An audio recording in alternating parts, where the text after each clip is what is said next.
I was very aware about the fact that there will be questions that apart from Mughals, apart from Britishers, there were thousands of invaders within India. There were Buddhists, there were Portuguese were from outside, but there were Cholas who were like fighting within each other. We were fighting within each other, but then why you're not holding them accountable and only the Abrahamic faith? But when you actually do the research, it's very visible that when the Abrahamic religion came, they changed our fashion.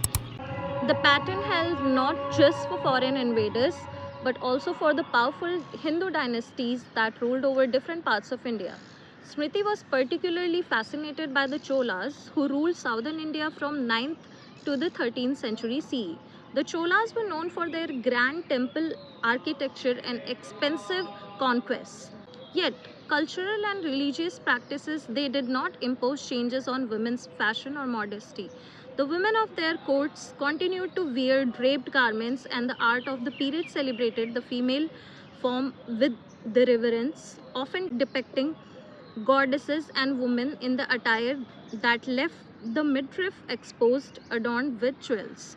So, while talking about the invaders, one thing that always struck me most was you see the temple in South. Take example of Ranganathan Swami temple. I have given in the book multiple example of architecture like that, where it's a ruler that is from India with a Hindu base. They are expanding the temple, they are expanding the architecture. Even with the fight, something nice is coming up, and we cannot expect it from the invaders outside. Of course, they were not ours, but it doesn't mean that we can say all the invaders were same, all the dynasties were same, because they all were cruel.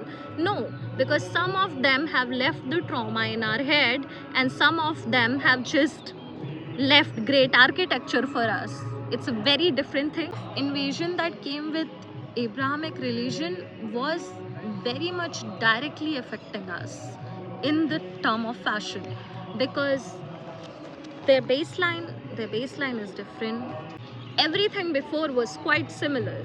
The shame, the ingrown shame that was built by them. And if we will keep on saying that all invaders were the same and then not actually look into the problem properly, we are never going to solve the kind of inferiority we have for our fashion, for our culture, and other people will be stealing it like forever. To know more such details about Indian Hindu fashion, please refer to this book, Threads of Hidden Legacy by Saundarya Shukla.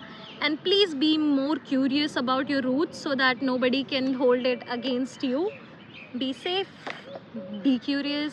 Jai Shri Ram.